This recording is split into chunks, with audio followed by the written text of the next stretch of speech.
I learned the sound a house makes when you walk in on a lie. It's not a shout, it's a hush, like a church you didn't mean to enter. The front door swung behind me, still moving like it remembered being opened. On the kitchen counter, our wedding photo lay face down, the glass winking at the ceiling. On the hallway dresser, Amanda's ring sat alone like a coin someone meant to flip and forgot. The hallway smelled like a cologne that wasn't mine and rain that had snuck in with me. I heard a whisper of a voice in the living room, and my hands went cold, not from thunder.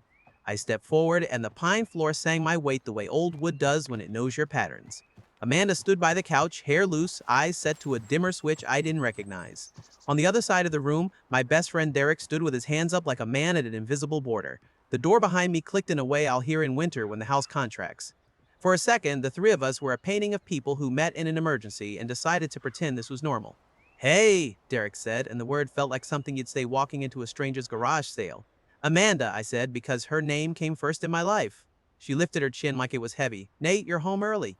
Dispatch rolled me off the outage, I said. Transformer was a raccoon in a bad attitude. I looked at the ring, the photo, their distance. What's going on? No one moved. I could hear the whir of the old box fan in the back room and the rain sharpening outside. The kids' Saturday chores list was still magneted to the fridge with my messy print, Tessa, litter boxes, Jaden, Mo if dry, Mia, white baseboards please. The Sharpie had bled where my hand had been damp. Derek took a careful breath. Nate? Don't, I said, and my voice surprised me by staying level. Don't talk like a cop telling me about a flood. Amanda picked up the ring and held it like it might sting. We should sit. I'll stand, I said. I've been sitting in a bucket truck since 5. The next part went by in flashes. There are moments your body records better than your mind. The pattern on the rug. The way Amanda's left foot tucked under her right calf like she wanted to be smaller. Derek's eyes moving between a spot on the wall and the window like he had a choice of exits. We screwed up, Derek said finally. It's not new. How much not new? I asked. A while, he said. In our house? My mouth tasted like a penny. Amanda's voice came out thin. After the kids were down. Not Nate, please. Please what? I said. Use quiet words because little ears are sleeping? We've had 17 years of quiet. We're not strangers, Derek said, stepping forward, and I saw his hand twitch like he wanted to put it on my shoulder. We are now, I said. Amanda's jaw clenched. I felt empty, for a long time. And that makes this, I made a small circle in the air that took in his shoes on our rug and her ring on the dresser. Less of a choice? This happened because I felt empty, she said louder, as if volume made it a diagnosis. This happened because you allowed it, Derek added, too quick, as if he'd rehearsed his line. He held my eyes like he wanted to win something. I didn't hit him. That wasn't virtue, that was calculation. The room smelled like rain and someone else's cologne and the lemon cleaner the kids liked because it means Saturday. My hands shook, and it wasn't thunder. It was the dam of a man who works with live lines and knows what happens when you ground yourself wrong. I'm going outside, I said, and walked past the two people I had trusted in different ways with the same heart. The porch boards were wet, the rain came down in sheets you could almost fold. Cleveland rain has a weight to it by late summer, a damp handshake that says winter's already whispered in its ear. I leaned on the railing and tried to remember my own name. I'm Nate, I'm 43. I fix other people's power when the lake effect tantrums knock it out. I carry fuses that weigh more than the lies in a room until they don't. Behind me, the door opened. Nate, Amanda said, please. Stop, I said. I don't want to hear the speech where I'm reassured I'm still a good provider. I don't want to hear words like mistake or confused or it just happened. Things don't just happen. Lightning just happens. People undress on purpose. You left a lot, she said softly. I left before sunrise to keep other people's lights on, I said, and I came home. Sometimes you came home and you were still out there, she said, gesturing past me in the direction of poles and lines and a city that always needs. You'd sit and stare like you were still hearing the hum. You think I don't hear the hum now? I said. It's the line that runs through us. I thought you could hear it too. A car passed and threw up a fan of water that slapped the curb and my shoes. I let it. Inside, Derek stayed by the couch. He looked smaller in our living room than he did in a bar where he told stories the way other men throw darts. He and I had run wires through more basements than I can count back when we were still taking weekend work to make the adoption paperwork fees feel less like cliffs. He knew the inside of my houses. I'm not staying, he said, reading whatever was on my face. I'm not that guy. I'm sorry. Which part? I asked. He didn't answer.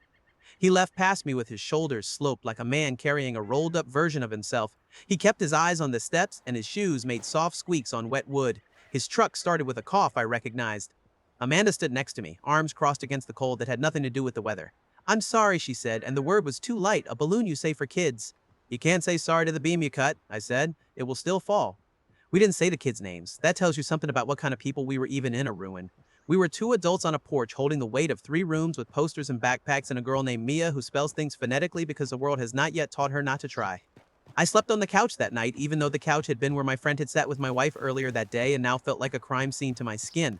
I slept because morning comes whether or not you're ready, and our kids needed breakfast, and there is a list on the fridge with my handwriting in it.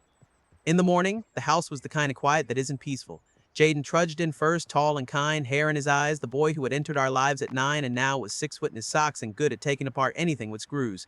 Tessa followed, a mirror in everything with taste and music.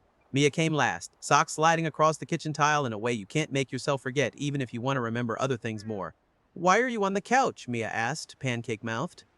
"Fell asleep watching a boring show," I said, "and I hope someday she forgives me for that lie and for the ones I did not have words for yet." Amanda moved like a person in a dream. She buttered toast. She asked about a math test. She hugged Tessa longer than usual and then let go too fast. If guilt had a sound, it would be the scrape of a knife on toast becoming lines. I took the day. I called in. The dispatcher said, "You okay, Nate?" like men do when they are trying to stick their hand out between train cars. "Kids' appointments," I said. He believed me because I'm one of those people you can believe until you can't. I sat on the back steps until my jeans darkened with weather and I decided which version of a man I was going to be. This is what the counselors say about men like me. We swallow the grenade. We swallow and then we walk around with shrapnel in us and wonder why our steps don't match the floor. We were raised to move and fix and make, and we have tools in our hands when what we need is someone to tell us there's nothing to fix but ourselves. We go to work and make the lights come on because lights obey. After school, I drove Mia to piano and the big kids to debate and baseball. The van smelled like French fries and rain jackets. Jaden looked at me in the rear view the way boys look at their fathers when they sense a storm and don't know if they should board the windows or sit still. "You good, Dad?" he said. "I will be," I said, "promise." The next afternoon, our neighbor, Mr. Kowalski, not. He's the kind of man who trims his hedges with a ruler and knows everybody's business without being a gossip. He held his phone like it might sting him. "Sorry to bother," he said. "There was some activity yesterday. My Linda, she gets nervous." I checked the doorbell. "I think you should see." I watched on his tiny screen as Derek's truck nosed against our curb at 2010 p.m. The timestamp clung to the corner like an accusation. The camera caught a sliver of Amanda's profile when she let him in. 16 minutes later, the privacy zone cut on. The video blurred into a fog. 45 minutes after that, the video cut back, clean as a new sheet, and Derek left with his head down. The door stayed open for a second too long. Amanda's hand came into frame, turned the deadbolt slow, like someone trying not to wake a baby. "Thank you," I said to Mr. Kowalski. I kept my voice from shaking. "I've got it." "You're a good man," he said. He touched my elbow the way old men can, with a blessing you don't know you needed until you feel it. I went back inside and put the kettle on even though I drink coffee. The whistle gave me something to stand still for. When Amanda walked in from work, the kids were upstairs with the vacuum and the kind of music teenagers like because the bass covers pain. "We have to talk," I said. She sat. She folded her hands like she was back in a principal's office back when the world still sent notes home. "Okay." "I saw the camera," I said. "Kowalski's." Her face didn't move. "That's not—" "Don't," I said, soft. "Please don't insult both of us. I'm tired." I took a breath. "I'm calling a lawyer. We're not going to yell. We're not going to break dishes. But I'm not going to pretend we're fine for Thanksgiving." Her eyes filled and then didn't spill. "Amanda can hold water. It was never about you," she said. "It was entirely about you," I said, and the part of me that lets silence do the dishes. "You could have left," she said, as if reciting an old script. "I told you years ago, if you want blood children." "And I told you that love isn't a biology test," I said. "We made a family. We adopted a pair of siblings who needed a door that would close quietly and a light that would come on every time. We took my sister's girl when she couldn't step straight anymore. We built something loud and good." I tapped the table. "I picked this life." "I was empty," she said, repeating it like it was a diagnosis written by a doctor I can't bill. "Nothing filled." "I am not a cup," I said. "I'm a man." Here is where some men throw the table. Here is where some men go quiet and don't come back. I didn't either. I stood. I took my jacket off the chair where I always hang it, even though there's a hook by the door for that exact purpose. I put my boots on. I went to the porch. I breathed until my chest stopped trying to gallop out of my shirt. Derek texted me that night. I didn't block him. I needed to read it to know where my spine was. "I'm sorry," he wrote. "It wasn't supposed to be a betrayal. We were both," he typed and deleted, "lonely." "You were supposed to be my friend," I wrote back. "I know," he wrote. "If you want to hit me, I get it." I typed, "I don't hit what my kids might see." Then I deleted it. Then I turned off my phone. The next morning, I called the lawyer my union rep swears by. There's a kind of calm that lives in the voice of a person who files for other people's endings for a living. "Children," she said. "Ages?" 16, 15, 9, I said. "The older two are adopted brother and sister. The youngest is my niece. Legal guardianship. Their names are Jaden, Tessa, and Mia." Saying their names out loud felt like nailing down a roof. "First priority is stability," she said. "You know this." I do, I said. My hands had stopped shaking. The electric hum in me had settled to one note I recognized. Duty. Do you anticipate amicable? She asked. I anticipate quiet, I said. We have loud kids. They deserve quiet adults. We arranged a meeting. I texted Amanda, 4 p.m., Thursday, Hilliard and Lee. She replied with a period. I didn't recognize that as an answer I would once have understood. When you're the kind of man who leaves at dawn in snow season, there is an upside to betrayal. You already own a thermos. You can carry coffee and attention and stay warm while the cold tries to convince you to quit. I moved through that week like I moved through an outage tree after a storm, methodically, branch by branch. I told the kids we were reworking schedules to give everybody enough adult time. I told my mother I was okay without telling her why. I told my sister I needed meal one extra night so she could catch up on sleep and homework, and she cried and said, I owe you my breath, and I told her to stop talking like that and go to her meeting. Thursday, the lawyer's office smelled like the peaches rich people buy to put in bowls. Amanda wore a dress I like and a coat she bought with a gift card she won in a staff raffle. She looked like a woman trying to pass a test and not sure which sections count. The lawyer asked things, and we answered. There are papers that make a life turn back into facts, names, dates, accounts, addresses. When we got to grounds, the lawyer looked at both of us over her readers like a teacher who remembers when you were still kind. I don't need details, she said. Just a word. Infidelity, I said, and the word felt clinical, like a label on a jar that used to hold something alive and now holds air. Amanda's jaw moved. We can say irreconcilable differences. We could, I said, but we're not performing this for anyone. I need the paper to say what happened so the part of me that keeps records can stop asking for a transcript. The lawyer nodded once, tiny and real. Then that's what we'll file. We sat in the parking lot after, both of us staring at the steering wheel like it had instructions. The sky was that Cleveland white that belongs on a refrigerator door. Amanda's breath fogged her window. I don't hate you, I said. I know, she said. I wish you did. It'd be easier to be the bad guy. You're not the villain I need, I said. You're the woman I promised, and you broke that. And I'm still not going to scorch the earth the kids play on. She nodded. Nate, the kids. They'll be okay if we're okay at being not okay, I said. We need a schedule. We need to stop acting like a family when we're not. We need to be the kind of divorced people who show up in the same gym bleachers without machinery in our mouths. A week later, I signed for a used minivan that drives like a couch that learned manners. The salesman shook my hand too long like he could smell grief and thought it was a warranty he could upsell. I installed a new phone mount and one of those trash cans that hook on the backseat pocket because I'm a dad who's learned rappers are just a different kind of rain. We started the new rhythm. Saturdays, I haul kids at 9 to baseball, at 11:30 to debate practice, at 1 to Mia's library program where she reads to dogs whose eyes forgive everything. The van got a dent the second week when a shopping cart aimed itself at me in a parking lot. I left it. It looked like the world put its thumbprint on us and said, keep going. The first time Derek showed up at a place I was, it was unplanned. He was at the hardware store, chewing a toothpick like that might fix his mouth. We stood in the aisle with the tarps and the tie-down straps that looked like men in a cautionary poster. You look tired, he said. You look worse, I said. He nodded. I moved out of my place, staying with my brother for a bit. I waited. He gave me nothing I could use. You're not coming to my house again, I said. Ever. You're not texting my boys. You're not waving at my niece. If you see me, you take your body the other direction. He swallowed. Okay. I mean it, I said, because there's a version of me that doesn't do words about this. Don't walk me into him. Okay, he said again, and to his credit, he turned, put the toothpick in the trash like a man following a rule, and left. I stood for a long minute holding a pack of bungee cords like they were handcuffs I'd taken off. At home, Tessa sat on the porch steps with her laptop open and her debate flow pad splayed with arrows and underlines that looked like a city plan for getting out of a ruined place. You okay, kiddo? I asked. Fine, she said, and didn't look up. You know you don't have to be, I said. She closed the laptop. Am I supposed to be mad at Mom, or you, or both? Do I pick a team? Pick yourself, I said. Pick your brother and Mia. I can take your mad. I deserve some of it. I didn't see things I should have. It's not your job to be a detective, she said. It's your job to be a dad. Then that's what I'm going to be, I said. Every Saturday, every Tuesday, every time the school calls and says someone forgot a lunch. She nodded, and the nod was like a permit being issued after an inspection. 2 months in, the house was less haunted. There are chores that make you feel like a person again, changing a light bulb, resealing a window, teaching a 16-year-old that a breaker trips because it protects, not because it fails. Jade and I fixed the flicker in the dining room by replacing a bad dimmer, and he grinned when the light held steady like he had discovered a spell. He's a good kid. He'll be a good man if the world doesn't tell him good, is a synonym for quiet. Amanda and I did the exchange like a baton pass without the sprint. On her weeks, the kids had pastas and schedules and a fridge calendar written in her clean print. On mine, we had pancakes for dinner sometimes, and debate sprawled across the table.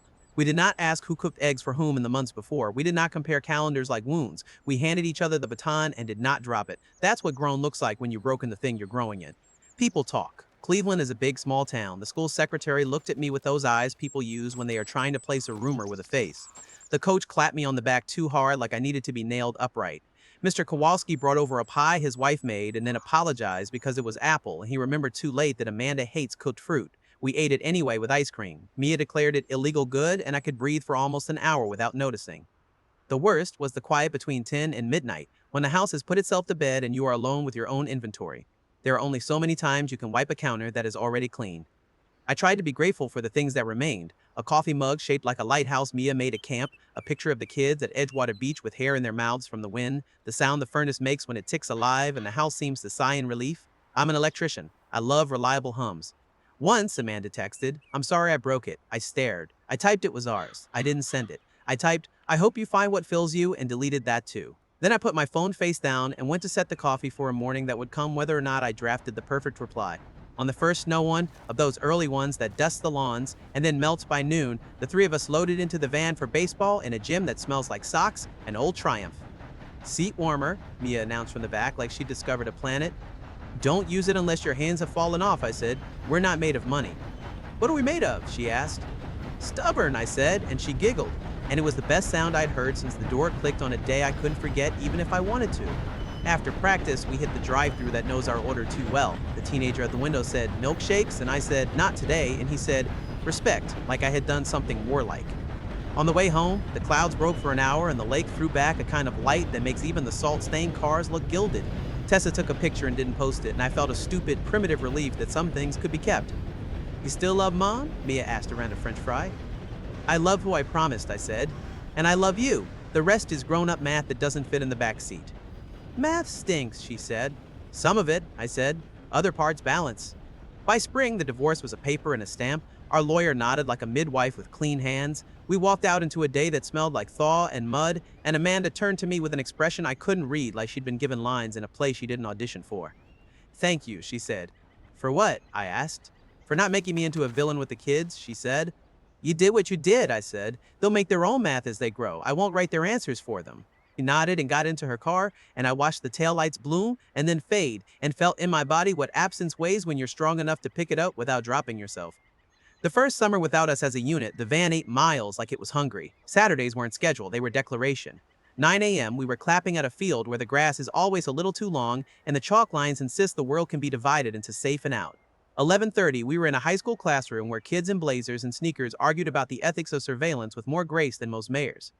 At 1, we were at the library where Mia read to a hound that laid its head on her leg and snored trumpet soft, and the librarian pretended not to hear.